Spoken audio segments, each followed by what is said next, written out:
Well, welcome everyone back to The Edge, a series where we explore the edges of our capabilities and share stories, strategies, and insights that will empower you to step into your greatness.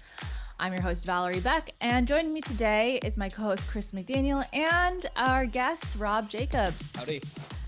Welcome back, Rob. Thank you. Yeah, it's fun last time. It's good to be back. It's good having you, buddy. Yeah.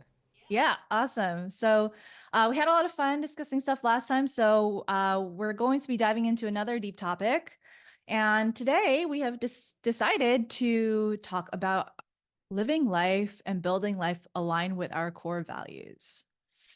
So this should be a really interesting topic because I think a lot of us probably go through life at first not even thinking about these things.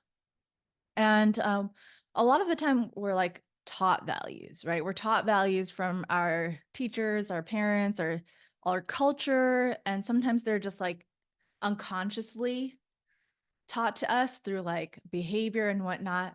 But at the end of the day, we need to realize that we actually have a choice in terms of what we adopt for ourselves and how that's going to, help us in our lives. So I've come to a point in my life where I choose my core values as opposed to just letting whatever external forces decide what they are for me. So, where are you guys at in terms of your core values? Do you have them figured out, or are you on the journey of discovering what they are? I'm curious about you because we know what our lists are. Oh, yeah? Okay. Yeah, I haven't heard yours yet. Yeah. So I have not in a long time. I want to say I have before, but I have not in quite a while written down my core values. I could easily tell you that probably my top two values are self-honesty, being really honest with yourself, with your ideas, with your thoughts, with your motivations. Those things are really paramount to the way I want to live my life. I want to structure my day-to-day actions and motivations with everybody around me and every task I take on. And then also just a very simple value of family. And your family, the people you surround yourself with, right? Like you and Cody are definitely family to me, right? And so choosing your family for me and having family as something that you let shape you, that's family is a very big value for me. So you're choosing like your peer group to be your family. Right. Well, not all of my peer group. Like Right, I have really like close friends. Yeah, the close right. friends. So not even you. You're not a close friend. You're a brother. Oh, I was like, wow. I've known you most of my life, right? I've known both of you most of my life. You guys are brothers to me. I have a good friend in business who is a very close friend, and I identify him in such a way. His name's Armand. He owns a really big photography. You know Armand. Yeah. But he owns All About Now photography. He does school stuff, and we're great friends in business, and we connect on a personal level as well. But he's not a brother. He's a close friend. So I identify like Cody and Kris as my brothers, not only because they have tenure in my life, right? You guys have been around way too long to kick out. Oh yeah. But we've shared these experiences in life, grown up in the same places, and we know that we can come to each other with pretty much anything. So that family is very core for me. So those two. Okay. Self-honesty and family are definitely two of my values. I would probably have to do a couple minutes of thinking, and I'll do that as we go along. Yeah, I was gonna say maybe after we discuss ours, you can. Right. I'll try to do that multitasking thing we were talking about earlier. That bad thing you do. I try to multitask, and I'm not the best at it. So as you guys are talking, I'm going to try to multitask and try to figure out maybe what some other ones are for me. Awesome. How about you, Kris? I mean, mine, I grew up definitely in like a Christian household, I guess.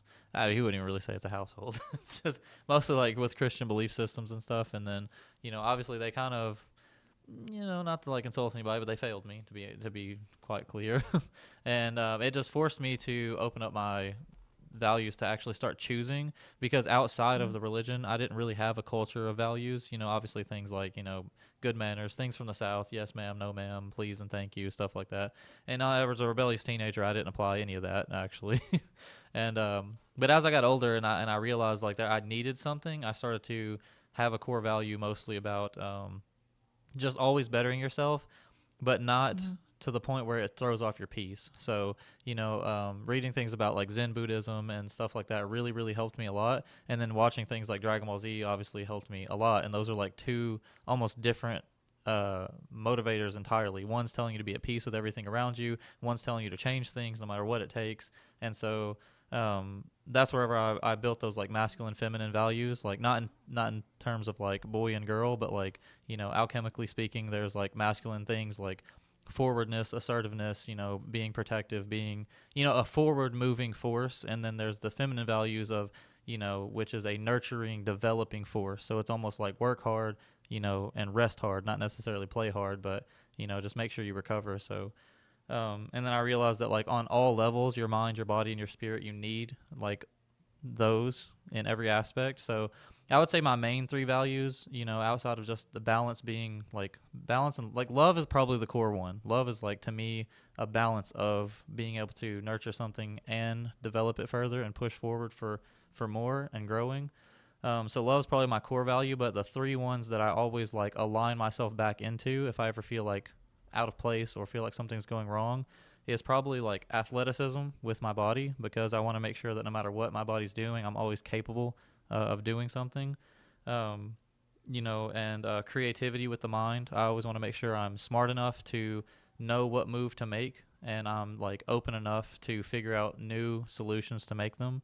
And spiritually would probably be like leadership, not necessarily leadership over other people, but leadership over my life. And obviously, if anybody wants to follow me, I'll help lead them too. But leadership over my life, which means that I get to say what I do and no one else gets to control that. So those are like my three real core values. So, real quick, can we let's start from maybe a place of defining values. Okay. What for you guys is values? What does that mean? A value is something that you can almost like hang on the wall to say, hey, you remember that thing? Right. Like for Christians, a lot of times it is something like Jesus. Like, what would Jesus do? That's why that got so popular, is because like, oh man, I'm lost. I don't know what to do. I don't know where to go. And then you have something that locks you back in. You're like, oh, what would he do? Okay, I'll just mimic that, because that's our whole thing, to be Christ-like, So for me, that's what a value is. It's something that will draw me back no matter how far away I get pulled. And I know that this is the thing that's true no matter how many times I've tried to prove it wrong. It's always been true for me. It's always worked for me. It's always helped me get to the next stage whenever I was lost. Okay. And Valerie? So for me, I think it's something similar. A value is like a guiding conviction that you have about um, the way that you walk through this life. And, a value kind of determines how you're going to behave, right? How you're going to make choices. So it's something very close to conviction to me. But in terms of one I've already heard from you guys, having like that self-honesty and integrity is like so core Integrity and was the so word I was key. looking for too, and I just couldn't. Yeah. I couldn't nail it down in my head, which all my army peeps will probably hate that. No.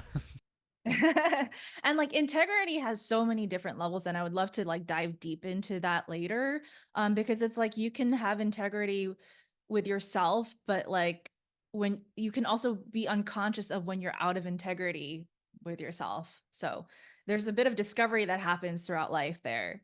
I really like the idea of like continuously improving yourself, like little by little, and like harnessing creativity, because creativity is actually what allows you to have that unique aspect of self-expression that a lot of the times we actually relinquish when we're just blindly following what everyone else tells us to do. And so creativity is really key for staying grounded in who you are. For me, like one of my key values is definitely the pursuit of freedom.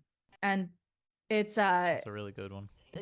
the freedom to live a life that is really true to ourselves is important, that you're not just another cog in the wheel and you're just going blindly along with what everyone says or what the government says, etc. Like you have the freedom to think for yourself and to realize your own vision for yourself. Taking action for me is really key. It's like if there's something that you really want in life, you should be taking action towards it. It's not going to come to you if you just sit there and like pray for it. It's something where you have to be intentional with it. Staying bold in the face of challenges, also a core value for me is like, you don't back down when someone says like, hey, I don't agree with you, or like what you're doing is wrong. Like you have to really know, you know, you have to be in that your values and be like, I'm willing to stand for what I believe in. I believe in connection. So I think that that links a lot with like love and family, is like having connection with humanity and like the people around you, like real connection, not just like using people for as a means to an end, but actually like being together with people is really important to me. And staying determined, I think that's another one. And then like also staying curious. Like curiosity is our huge value, because we're in a stage in, I think, like the whole of human existence where we're now exposed to so many different ways of living and so many different ways of thinking. And it's like really integral for, I think, for us as a human race to move forward, to stay curious Hmm, about each I other. like that. Yeah, I love the Yeah. curiosity one. That's something that was also, because like I was telling you, I had like the side branches off of like the three main cores that I have, and curiosity was in that one. Yeah. Because it stops people from being judgmental, because you can approach something two different ways, and I think approaching it with a curious mindset versus a judgmental mindset like just opens up so many more opportunities to you. Because I mean, Mhm. judging obviously stops you from even being able to understand what's even in front of you, because you're basically trying to place what you know on top of it instead of just opening your mind and letting it come to you. How did you come to recognize your core values? Do you feel like it's something that you've like formed throughout your life, or have you felt a certain way from like really early on? Never changed once Oh, in my really? entire life at all. No, Oh I'm no, kidding. I Yeah, don't I was, know. I was to I say, was gonna say, Chris, I you don't should know. I know know you of all changed a people. lot, bro. Yeah. I don't know what you're trying to So say. no, I personally, I don't think there's been a single year where my core values maybe have not changed at all. Because I think You stay I pretty fluid with. yeah, well, I think so. I think that some years I really think that something you just said was Can I get one having of those, Ken? connection. Was that? Can I get one of those? Yeah, I told you you'd want one. I didn't think I'd need Because one. putting your thoughts on paper and then being able to come back to it is But so. You said about having connection, right? Yeah.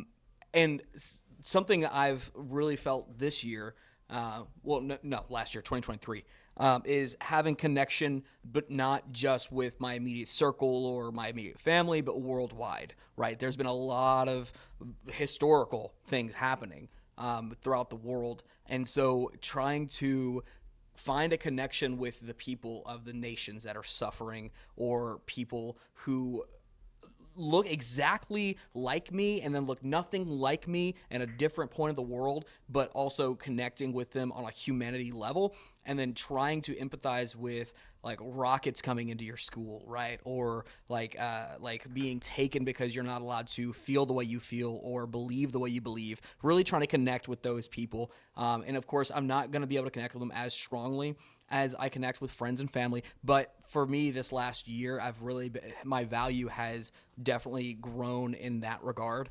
And so I think for me, year after year, I'm shifting a lot. Yeah.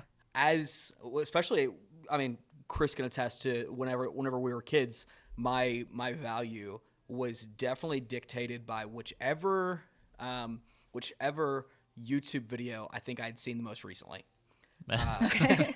I know and what that's like. and like it could be something of a really extreme point of view, and I was very easy to radicalize, and so Mm. You I know, the think I've actually had to rein in my flexibility, but I think I've reined it in, and now since back then, and now I'm kind of letting, in fishing terms, I'm letting the reel and the line go out a little bit more, so it can kind of be Yeah. swayed by the water a little bit and kind of figure out where the current is taking me.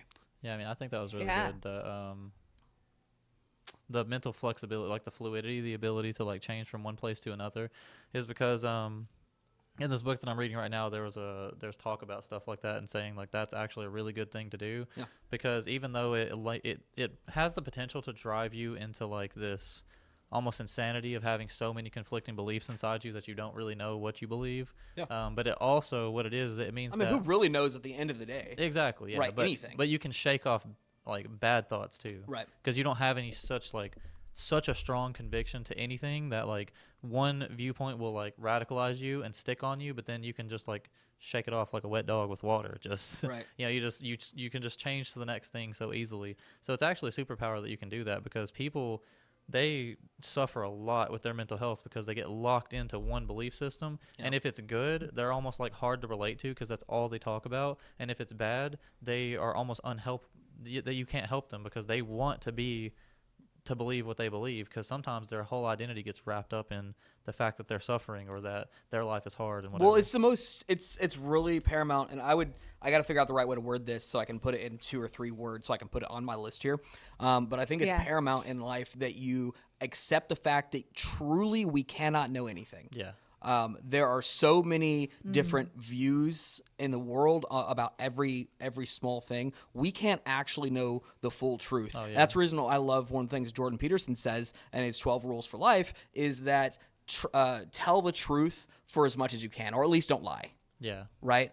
And so do your best to know things, but also have the understanding that I feel like I know this, but I could be wrong. Yeah, and everything is faith. I mean, that's really all it is. And Yeah. I remember I struggled with that because whenever I was like leaving religion, like having faith was something that I didn't want to have. I didn't want to say like, oh, I just have faith that it's going to work out. I want to know that it's going to work out. So, digging into science, you start to have these belief systems that you're like, oh, I know it's going to work out because I know that these things work. But when you dig into philosophy, you start to realize like, oh, this is kind of what science is based on. And at the end of the day, we really don't know anything. I think it was like, what's his name? Faraz Zahabi was another guy I saw on a podcast that said science is just faith that the future will behave like the past. We don't know what the future holds. Like, and that was something that guided me through life too. Is I remember a quote I wrote out for myself was said, unless we know the future, we all walk by faith. We have to. We have no choice. So you really don't know for sure what's coming. You just have to replicate what happened behind you. And I walk through life saying, well, if I'm fooled and I thought I had all the evidence, then I'd rather be fooled, thinking I had all the evidence, than to just be so easily swayed, than fall on the wrong thing. And that goes into how, how I've ended up building my values, because whenever I was younger, I was very similar. I was radicalized by a lot of things. And, I've been made fun of by my friends because we'd go watch a movie and, like, it would impact me so much. I'd get out and I'd think I was fucking one of these characters, Like, I played pretend a lot, with my imagination with my friends, and we'd pretend to be warriors and Pokemon or whatever. And I think the reason like I ended up building my values versus like letting them be instilled in me is because the life that I lived was, when you're traumatized, you think it's mildly traumatic, but it had some trauma in it. I had like a lot of like multiple types of bad things happening to me as I grew up. And I think that one of the reasons that I built a value system for myself is because I intentionally tried to make it bulletproof, because every single time I would like think, oh, look at this anime character. They have a life like this. I'm going to copy them. And then something else would hit me. And then I would say, oh, well, how do I defend against this? And I would, again, watch a movie or a YouTube video or read a book or something and think, okay, well, this is how they defended against that. And then I get hit by something else. And I'm like, oh my God, dude, I can't stop the barrage of different things coming. I always think I have it together, and then my life completely turns upside down. So whenever I started building my life, like, and building my values, I was probably around 17 years old or something. And all I knew is that I wanted everything about me to be able to grow. And I knew that without growth, or that with growth, I had to have recovery. Obviously, I've learned these lessons the hard way. And that's the reason I ended up building these values, because I did learn all these lessons the hard way. So, yeah, I was like 17, and I was thinking, well, I want my body to function, I want my mind to function, and I want my spirit to function at a high level, and I also want them to be able to function at high levels without being so, like, intense that I was driving everyone else off. Because you remember when I used to be spiritual, that's, like, all I would talk about. Yep. And it got old real quick. I mean, it was bad, because all I cared about was growth, knowledge, growth, working out, like not even working out with weights, but like, doing parkour and flipping. Like, I was just always in that growth mindset, because I thought that that's what was going to save me from being in such a traumatic life. And then I got so far in that mindset that I completely negated, what I call like the feminine aspects of that. And I threw myself off balance. But it's because I was so in those feminine aspects for so long, allowing my life to just be swayed one way or the other, that I felt the need to compensate, and that's whenever I came to the conclusion that like, okay, balance. When you love something, balance is what's necessary to keep it alive. Okay, you said a lot of really good things there. Well, first of all, I really like what you said about faith and the concept of faith, because it's actually like the idea of being sure about not being sure Yeah, sometimes. And it can it can go ways, and I think it's really important to stay humble in your faith, in that like there's always a possibility that you could be wrong, Right. but like that you always walk with the intention that at least you know where you're going. yeah. Well, I'd say for me, this is something that me and my wife have talked about quite recently. Is that with the Christian faith? Yeah. I am convinced that I'm convinced of three things. Oh, My yeah. was that? That's what I thought you were gonna say whenever you were doing your values. Yeah. But go ahead and Well, I'm say it. convinced of three things as far as the religion goes. I'm convinced that a God exists, right? However he looks, she looks, they look, it looks, God exists. I believe that Jesus Christ is God incarnated into earth, and so that is like that's why we call him his son, right? And then I also believe that he died, and because of his death, I am able to go to heaven in the future. Oh, So I just- believe that because of his death, it's a sacrifice so that I get to go to heaven in the future, right, when I die. But while I believe those things, I'm convinced of those things. It's also a hope, and hope is not concrete. It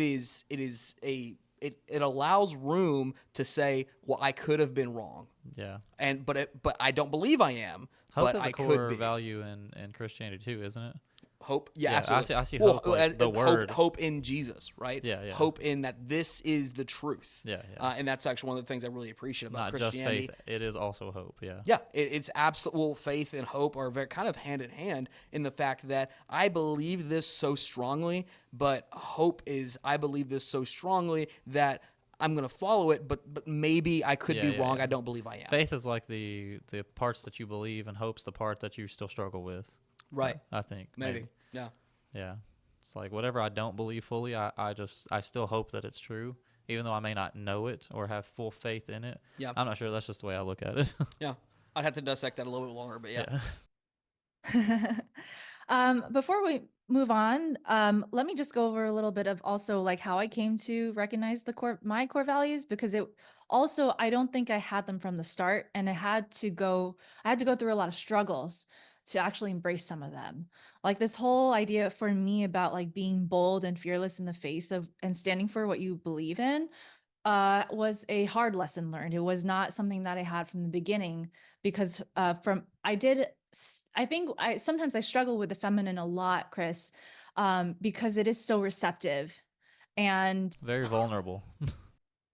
like if you're way too in the feminine, sometimes you just allow for everything to happen to you rather than you choosing what happens. And throughout history, that has been a lot for a lot of women in societies. Like that's how they got by, and that's how they survived, is like they have this role of being the caretaker, but they don't have as much choice in the matter sometimes of like what role they play.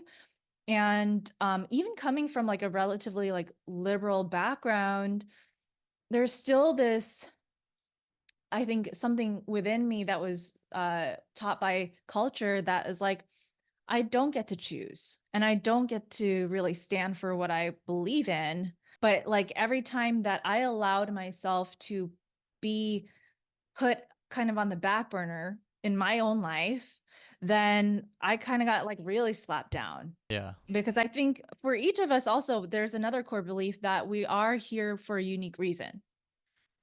And we have our own unique lessons to learn in one life, right? So I think for me, it is really to overcome just being small and just being accepting that I'm not gonna, like, I used to believe that like I could just live life and be small and just survive. And every time that I try to shrink myself, the universe is like, that's not what you're supposed to be Can doing. you And I'm explain not gonna allow small you to for me? survive like that. Can you explain what you mean by being small? Yeah, so playing small is like, for example, just settling for the low paying job, or just Okay. like putting your head down and doing your work and not really innovating anything and not really saying anything when you disagree with things. It's like Okay. literally just shrinking down your life and your voice. Yeah. Kind of like the nail that sticks out gets hammered down. Yeah. And like, I'm not saying that like every single person has to be loud and to be heard, but like, I think the lesson that I meant to live in this life, or to realize in this life, is that I'm not one of those people. Yeah, each person is going to have their different set of values for sure. And I think it has to do with like the struggles that you've had, and also kind of the universal um lessons, or the God lessons, or whatever it might be, that are coming from. Yeah, I mean, and I think, Yeah. like I said, going back on what I was saying about masculine and feminine, is I think that every human being individually should have both at a balance. So you should have both energies accessible to you, and I think that that's actually one of the big things I've started to disagree in society, is the fact that they think that men should only have masculine values and women should only have feminine values. But if you look at the best people in society, it's women who have a balance of both and men who have a balance of both that make the greatest partners, because they know I would when say to I agree with give, that. when to take. Yeah. Yeah. So they know when to Mhm. give, when to take, and you should always have both so that you can be the most powerful, version of yourself. Because the way that I like interpreted alchemy whenever I was reading about it, and this was like years ago, so I could be wrong, but the way that I interpreted it was whenever they were talking about like a marriage, like spiritual marriage, I mean, it means a union of souls, but it also like meant the masculine version of yourself and the feminine version of yourself have to merge together into one soul to create you, which then you become reborn as their child. While I'm sure you guys have talked about the masculine and feminine Not on too on much, I this don't think. podcast plenty, I assume there's probably people who haven't seen it Yeah, and maybe. heard it. Maybe it's discovering this for the first time. Could you explain it to me so I can actually understand it even better too? Oh yeah, it was just what I was saying earlier. Just masculine energies are energies in you that want to do, grow, pursue, things that go. They're just symbolic representations of, it's like you break one thing down into its pieces, and you typically will break one thing down into two core parts. And so we break the self down into masculine and feminine pieces, which are the pieces of you that want to grow and pursue and move forwards, and the pieces of you that want to chill, relax, heal, be receptive. Like she was saying in her feminine, like it's okay to let someone else take the reins every now and then, Mm. because you can't control every single thing in your life. So a perfect balance, for example, would be being masculine enough to know that these things are within my control, and within my control I will make sure I go change them. And the feminine aspect is saying, well, these are the things I can't control, and so these things I won't necessarily worry about. I'll try to learn how to accept them and just take them gracefully. And so it's like you just go through life, taking on the things you can and accepting the things that you can't. Mm. And Okay. so Yeah. In Chinese philosophy, there's that idea of yin and yang. It's yeah, it's very very like similar there's a to that. dichotomy here Yeah. of like one is more like expansive while the other is contractive, but they're all meant to be flowing Yeah, together. yeah, they always flow, because you can't have both at the same time, because obviously you can't believe that you can control everything and then also be willing to accept the fact that you can't control some things. It's hard to believe both things. So some people go through their life trying to control everything, and anything they can't control causes them the anxiety and anger and frustration, and they want to hurt people. And then there's other people that accept everything as it is, and then life tears them down. Like you said, it makes you play small. You don't feel the need to get up and go, because in your head you should just accept things as they are. And so it seems like they're very contrasting things that are unable to be put together, but actually you're supposed to, like in the yin and yang, find the pieces where they do fit in together and always try to keep them fitting in together, but they will always be moving one way or the other. Hmm. Hmm. Yeah, something else I'd like to talk on a future podcast is like the existence of a god or not, because that's always something I've been curious about, but I have not been able to really touch hard ground on. Is obviously we know that the universe it does whatever it does, but is that thing personal and intentional, or is it just a reaction of things? You Hmm. know what I mean? Because it's like there are laws of nature, which leads me to want to believe that something was behind the laws, but then knowing that literally 99.99% of the entire universe has no consciousness whatsoever is kind of like things seem to just be banging around together. Yeah. When you look at the deep core of it, it looks like something should be behind this, but when you think there's just nothing out there, you're like, but nothing is really behind this.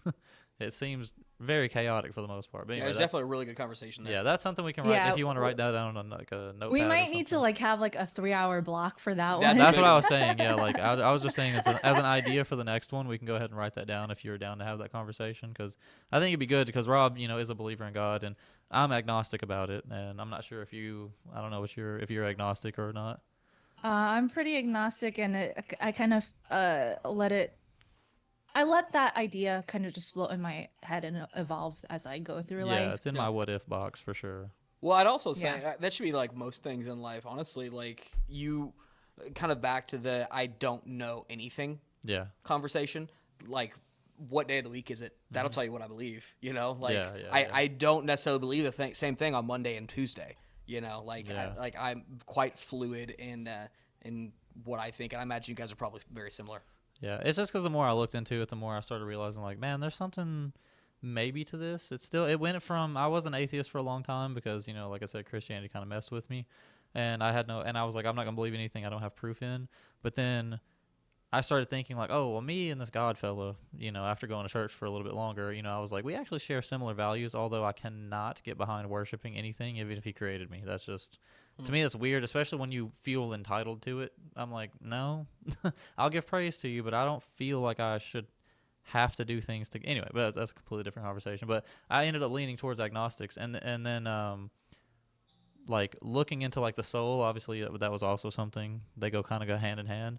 But then coming across this like philosophy about reincarnation that made me believe like 100% that reincarnation has to be real to one degree or another. And to me, that was the proof of reincarnation. And I'm like, if that's true, then there has to be some soul that this is linked to. If this process works in this way, the thing that keeps me connected, there has to be a link behind that. And if there's a link behind that, then that means I'm eternal and there's an intentional thing.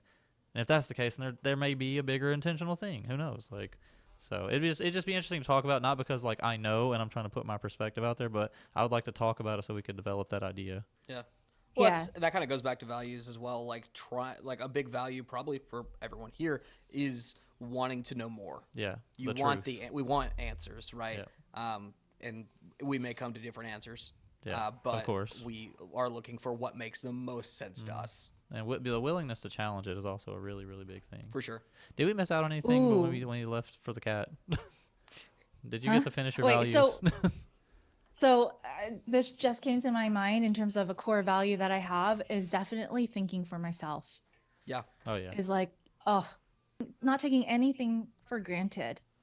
Because I've heard too many things now in my life. I've seen too many perspectives for me to just be like, I'm just going to take this one and just accept it for what it is, when there are so many actually conflicting perspectives all the time. And so like you really have to exercise some discernment when it comes to your beliefs and like also what you choose to do.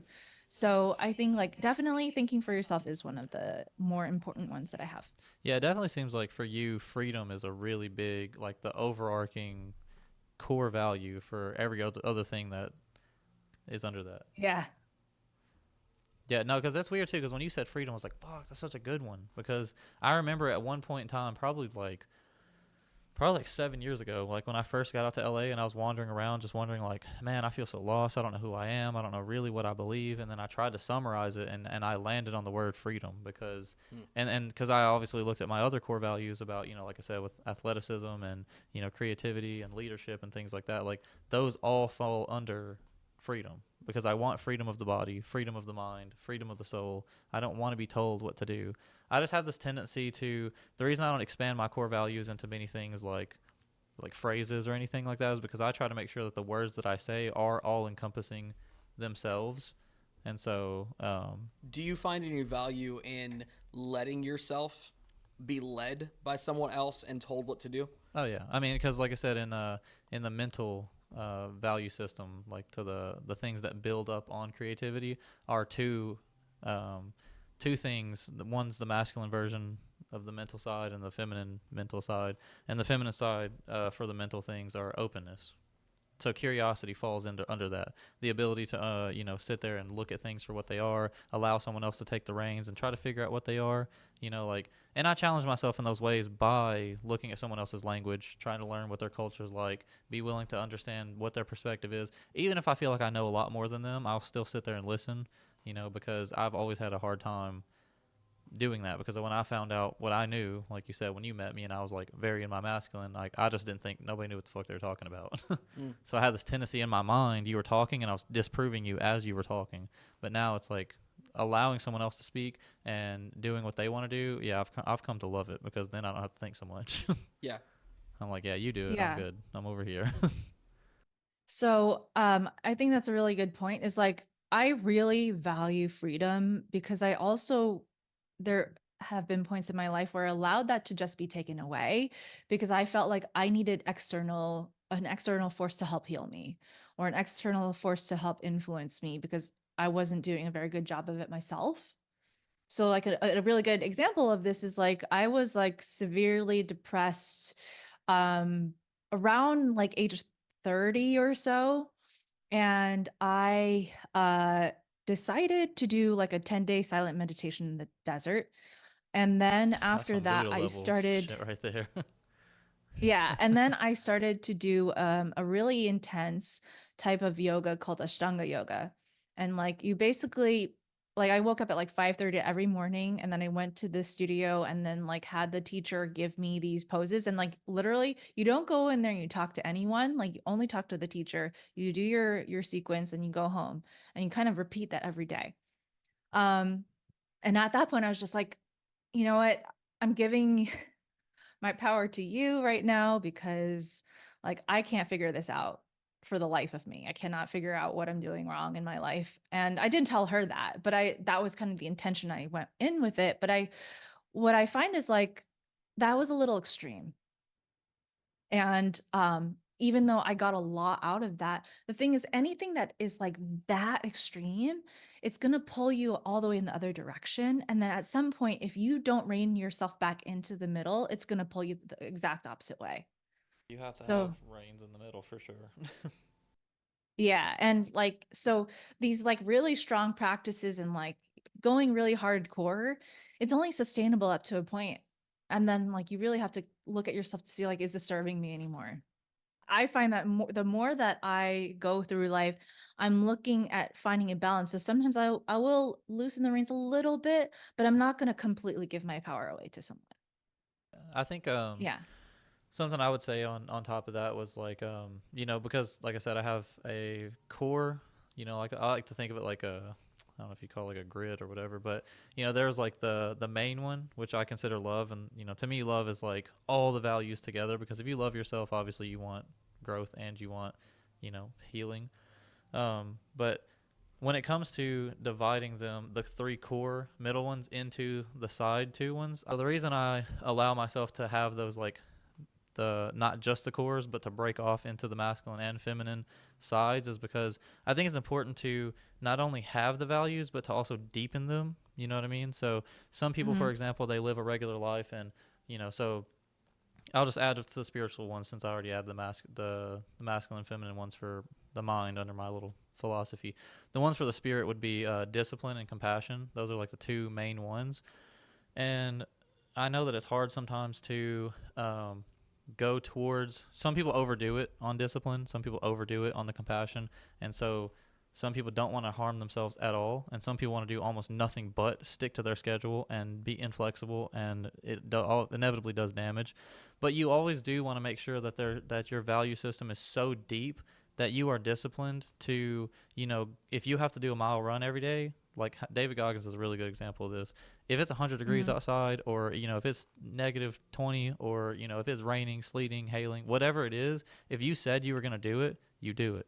It doesn't matter Mm. what the obstacle is. Sometimes it takes doing things that are extreme during times of peace to know that you're willing to do things that are extreme whenever things actually get hard. Because obviously whenever you live a traumatic life, telling yourself to be more compassionate and forgiving for yourself is almost not an option. Hmm. The amount of discipline and aggression and borderline self-hatred that it takes to pull yourself out of the trenches whenever you are like self-loathing, and every time you try to build something it gets knocked over.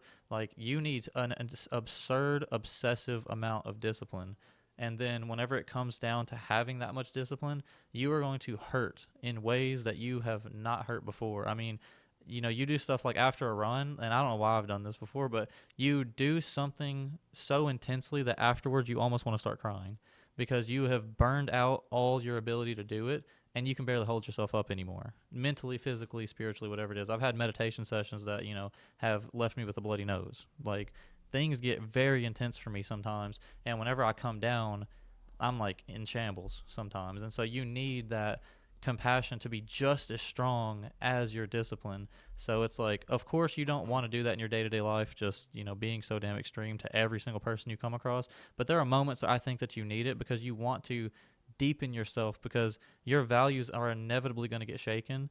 And people like me, my values were always shaken. I thought, oh yeah, I'll be disciplined, and then it's raining outside and then I'm just not going to go outside, and then because I didn't go outside I hate myself. And now I'm crying because I thought I should have gone outside. I'm weak. I'm this. Now that's a pretty extreme. That's a pretty extreme end of it too. I would Yeah. imagine, because I am not the most disciplined person. I actually just wrote down discipline as one of my values. Okay. But I'm not a disciplined person. I would like to say that I do value it very highly. But it's something I'm working on. Yeah.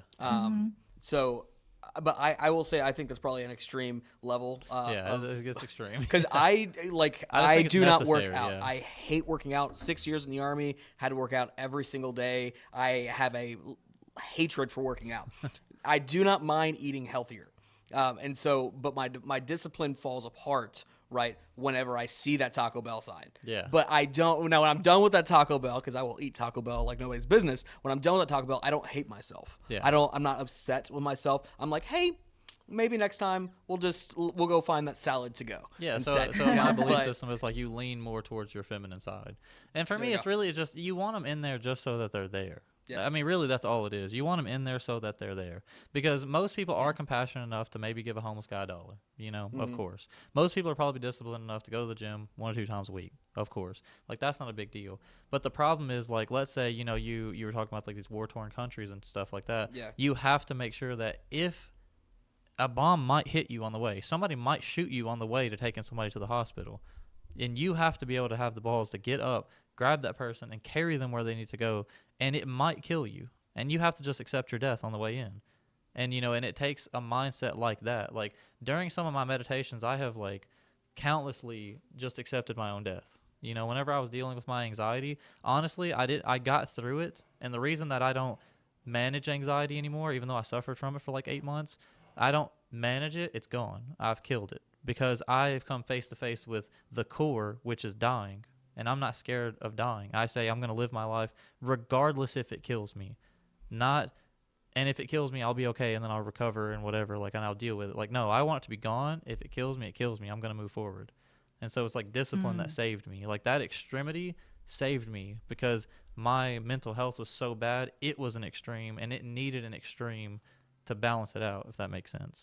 So, of course, if I see Taco Bell, I'm taking Taco Bell. Oh, every day. But if I have Hey, but they have cancer, a chicken power bowl too. You can just eat kind of healthy with that. yeah. But I'm saying, like, if I'm dying and someone tells me I have cancer and I have to eat vegetables, and you know me, I will not fucking touch a vegetable. Chris is just gonna die. I mean, I'll get a veggie smoothie and I'll just Really? drink it. Yeah. Oh, okay. I mean, if I have cancer I and thought I'm you were dying, that hard against veggies. no, I mean, because There when it we comes down to that go. moment where it actually has to happen, Yeah. and it's like you have You'll to do do what you have this, to do. or you have kids now, and you have a house, and you have people who rely on you, Yeah. and you have cancer, and dude, if you would just eat more vegetables, it's not even that bad. You could probably make it go away. Right. I mean, dude, I would just drink it, and every repulsion my body had towards it, I would be facing myself in the mirror with such a struggle, but I would be like, I don't care if this kills you and you throw up your guts because you're fucking on the verge of dying anyway. You're Yeah. gonna drink this fucking smoothie Yeah. because it's me and my monkey brain. That's the whole thing. I don't know if we talked about this last time, but the separation of yourself versus your ego and how your body wants to do certain things and how you need to be the commander of the ship, like, that's what it comes down to, is your body will reject these values that you try to build up for yourself because it doesn't see any sense in them.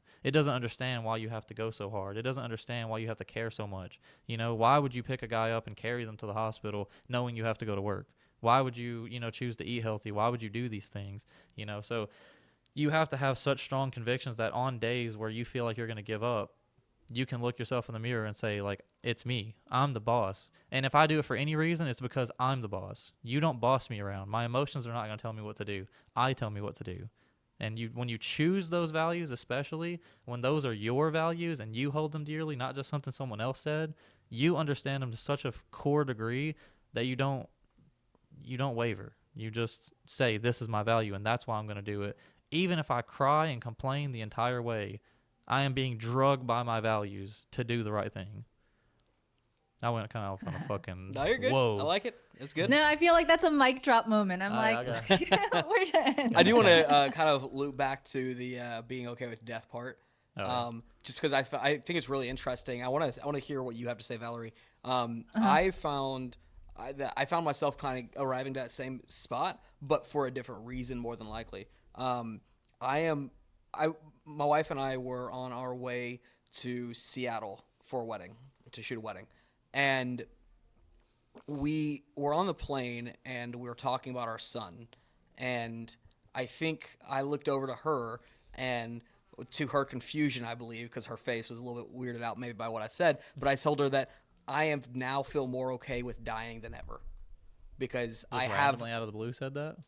Well, out of the blue for her, but not out of the blue for me. Are you saying you're flying to Seattle? Yeah. On the plane you said this? Yeah. Well, yeah, I probably You should. know- Maybe that was a bad time. Maybe it to sounds like say you were it. about to do something radical. I mean, The became a person religious behind me is like, I gotta tell somebody. I know. This dude's talking about being easily radicalized. No. I'm so- okay with death now. But no, I actually think it probably where that came from for me was probably a biological place, because animals, we have a drive to mate, right? Yeah. And then produce an offspring, and then that offspring can carry on our genes, right? Sorry, I'm already And that's joking about it. it's a very biological thing. Yeah. But I think it's really cool that our human brains can understand what our monkey brains, right, Can't, yeah. are doing. And so I found myself arriving, and even to this day, I feel way more comfortable with dying than I did 18 months ago, before because my you son was in this reproduced? world. Absolutely. I really believe it is. I don't know. I'm still in joke mode. Because What? it was just like, he's born, and you're like, fuck that kid, I'll die now. Yeah, well, You still got to raise him, bro. yeah. No, I'm I'm okay just with saying, dying now. of course I want to raise him, and I love every single step that he takes, but But now is the least okay time to die. He's I, got to be I know. I'm wait just till he's an saying. adult. I'm just saying that I now feel more okay with the possibility of death. Like you've done, like you feel fulfilled. Like Absolutely, that's you've exactly done what right. you were here. Yep. Yeah, it's probably, I mean, biological. Me and John talked about this actually, and he was, and obviously I've heard it multiple times before. I try to fight against it, but a lot of the things that humans do is literally just to survive long enough to reproduce. Yeah, really. Our monkey brains, that's just, Right. that's just And what it is. from a Christian standpoint, Genesis 2:7 talks about how God made man out of the dirt of the earth, Yeah. the dust of the earth. It's the exact same way that the animals were created. It was the exact same process. The only difference is whenever it says that God breathed the breath of life into man. So it makes sense, even from a Christian standpoint, to look at animals and like what they do, and we're doing the exact same crap. Yeah. But We just thankfully, have a we bit just of- have we just have that one extra ingredient. Is the idea? That one little, whatever you call it, the ability to think or something. Yeah. Yeah, because I mean, reproduction. At the end of the day, when you realize that, like in 200 years from now, dude, you're gonna be forgotten. No one's gonna care about you. No one's Yep. gonna care about your kid. No one's Yeah. gonna care. Somebody's gonna care about Elon Musk. Yeah, because he But- did something great. yeah. But even then, after a while, it's like whatever. Like, But you know who is going to care about you? Your descendants. Depending on what you well- make of your life for your family, Yeah. that's who's going to care about you. yeah, if you build like a big legacy, people are probably related to George Washington. They're like, oh my God, this dude. But at the end of the day, they're probably like, yeah, but he just related to George Washington. Who Well, cares? but think about this, Chris. Growing up, you didn't have much, right? oh, I didn't have nothing. Yeah. Right. So your grandkids, your great-grandkids, if you really make something for yourself and your family, your great-grandkids are going to smile when they think of you because you changed the course of your family's history. Well, because I feel like I guess it's hard to speak from that because I've never had anything nice. But Right. But if my great grandfather was a millionaire and then it trickled down and now I'm maybe I'm not a millionaire but I'm like doing really well in life because there's certain values and things that got taught down, and we paid our respects to our ancestors, which I think is also a big thing too. Not to the point where some cultures do, where it's like And make sure you're speaking to the microphone. You're getting way no, past it. starting to wibble wobble a little bit too far. But but yeah, it's like some, paying respects to your ancestors, and obviously they're gonna remember you. But at the end of the day, dude, I don't know who my grandpa was, and I kind of don't care. Right. I mean, not to be mean, I just don't know who he is, and so I just genuinely don't care. He created me. Obviously, I'm here because of him, but I have no idea who he is. He has no connection to me. He didn't give me anything. Right. He's just a guy. Let's kind of rein it back in. I know that there was a lot that was being said, and there was something I wanted to say about this all. So from a scientific perspective, because I have studied mental health for a long time. I've also studied subtle mental health too. Like I study holistic medicine. So one of the things that happens with breathing patterns is that I think that has to do a lot with masculine and feminine energy. Is that there are some people who have gone through really traumatic experiences where their breath pattern, they basically forget to breathe. Yeah. Oh yeah. And so their breath gets really shallow over a period of time. And then when they're feeling really stressed or threatened, it will be like almost non-existent. They're like barely breathing. I understand Right. that. That's Yeah, Which is actually, in my opinion, and the way I see it, is that is a ultra feminine response. Is that because the breath kind of represents your life force. And so if you're shrinking your life force, right, that's kind of like bring yourself so that you're almost non-noticeable. Because what happens is like that's a freeze response in trauma, is that like you try not to be noticed, right? As opposed to someone who has a fight or flight response, especially a fight response, is much more masculine, because it's like you're taking up more space. You're trying to assert your, or like, yes, assert your opinion and your presence and like win the situation. Yeah, it almost says stuff in like when you're trying to sigh too, like when people let out a big sigh. It's like you're trying to Yeah. exert like life back into what you're doing because you feel so like down. And you're like, let's get this going. Like you take that big breath and then you get up to do what you need to do. Like breathes life back into you. Yeah. And so like what's really important is for you to be conscious of your breath. Yeah. Because for those of us who don't breathe a lot, like there's times where I forget to breathe, right? You're making me breathe right now. I'm like I'm trying to be consciously, consciously over aware here. of my breath now. Yeah, like we're the type of people who tend to shrink down, whereas people who are really loud and like really aggressive, they're the ones who like are hyperventilating a lot, like breathing a over lot. breathing even. Yeah. So just to kind of throw in another food for thought there, that like our minds and our bodies are very much linked to our experience too. Oh yeah, absolutely. So You carry so many things subconsciously with you, and I hate it. Yeah. I hate how when you're stressed out, how your body, your evolutionary things that would happen like on a grand scale, like if you were actually threatened, happen on a micro scale. Like if you feel slightly threatened every day when you go to work, your body will do the thing as if it's being physically attacked to a micro degree. Right. And you'll start feeling it in your neck, in your traps, like yeah. you can't think straight, like a little, like I think it was like Bruce Lipton's like biology belief, like his little college lecture thing he was doing that really changed my life. That's really great. But it's like your body, whenever you are being threatened and put into fight or flight, there's like and this is something I've noticed too, is like if you actually look around you, a lot of people, whenever they're angry or having sex or very emotional, anything that's intense, they will say the same thing over and over and over and over on loop. I'm not sure if you've noticed this, but when you see it, particularly when people are arguing or fighting or having sex, specifically those things, those you will hear a repeat over and over and over. And it's almost like because you're so in your emotions that you can't think rationally, and your arms and your legs are working, your digestive system has shut down, and everything goes towards getting you out of where you're going. And then, obviously the opposite happens in opposite environments. But it's like, because your digestive system stops working, because that's not important for energy. You need the energy you have. You're being attacked by a tiger. But when you go into work and you're about to be harassed by your boss, you're not going to go so far to where you shut everything down. You go into an adrenaline like rush or whatever. But you are a little bit less digestive, and you're a little bit less rational. For some reason, you're just a little bit, and you just carry it around with you, and you don't even know that you are genuinely dumber because you are in an environment that makes you feel like you have to lock down and be ready to get up and move, knowing that that's not a response you would ever even do. you're never going to get up and run out of the building. It's Yeah. not a tiger attacking you. So here's, I guess the wrap up point is like, because we were talking about what makes us human, what separates us from animals and stuff, is like we have the opportunity in this life to live from core values and choose our core values. No other being is going to really have that because they don't have the consciousness for that.